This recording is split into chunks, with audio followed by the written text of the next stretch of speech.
I still remember the call. Her voice cracked with indignation, like I'd betrayed her. "Why haven't you paid the rent this month?" I froze, then laughed, not out of humor, out of disbelief, because the apartment she was talking about wasn't mine anymore. It was my brother's, the same brother who swooped in with his wife the moment I walked out. But she wasn't calling him, she was calling me. "I'll take you back." When she first asked me to renovate her old apartment, I didn't hesitate. I poured everything into it, my weekends, my savings, my sweat. Fresh paint on the walls, new cabinets in the kitchen, even rewired the faulty sockets she'd ignored for years.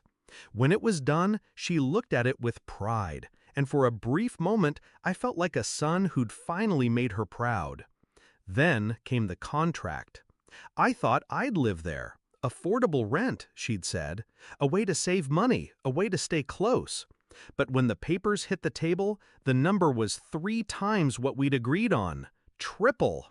I stared at her across that kitchen island I'd installed myself, the granite shining like a mirror of my own stupidity. "This isn't what we agreed to," I told her. Her answer was cold. "If you can't afford it, someone else can." That was my first lesson. Family, when money is involved, doesn't always mean family. I left quietly. No fight, no tears. Just a packed bag and a lease I signed across town. A smaller place, sure, but mine. Paid for by me, not dangled like bait from my mother's hook. I didn't have to wait long to see who she meant by someone else. My brother and his wife moved in within a week. The golden boy, the one who always got more, needed less, and yet somehow demanded everything. I thought I was free, but freedom has a funny way of being tested. A month later, the phone rang. Her voice sharp and trembling. "Where's the rent? Why haven't you paid?" I almost choked. "Rent? For the apartment?" "Yes," she snapped. "Your brother says he's still waiting on you. We had an agreement." That's when the truth hit me. She hadn't just rented the place to him, she had rented it to me on paper, without me signing, without me paying, without me even living there. And she was funneling the responsibility onto me, my name, my credit, my life.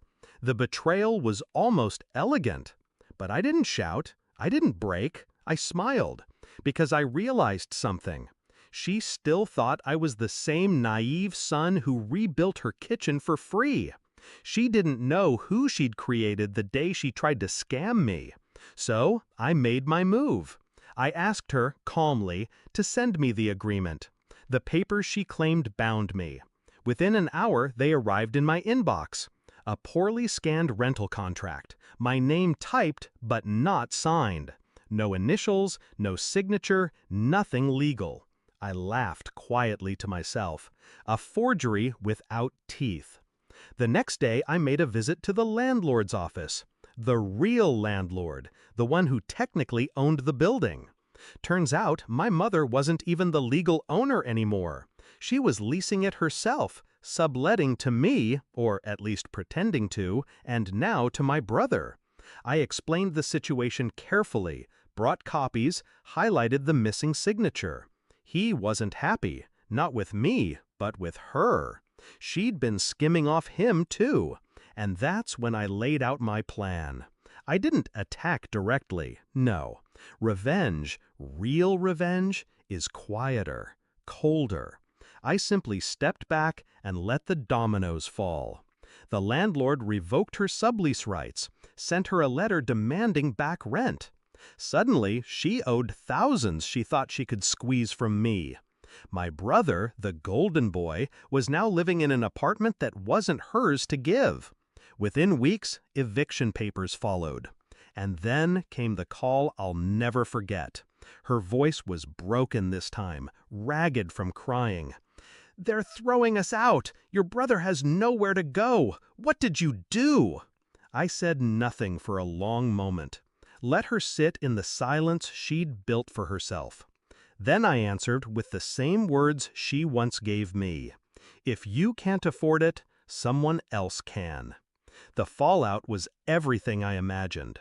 My brother blamed her, she blamed me, the wife blamed everyone. They turned on each other like rats trapped in a flooding cellar. And me? I stayed in my small apartment, paid in full, no strings, no lies. Funny, isn't it? I rebuilt her apartment with my own hands, but in the end, I rebuilt myself too. Stronger, colder, unwilling to play the fool again. She wanted a tenant, she got a lesson. And now when I hear her name flash across my phone, I let it ring. Because some debts, once settled, don't need revisiting. Justice doesn't always roar. Sometimes it whispers. And when it does, it sounds like silence on the other end of the line.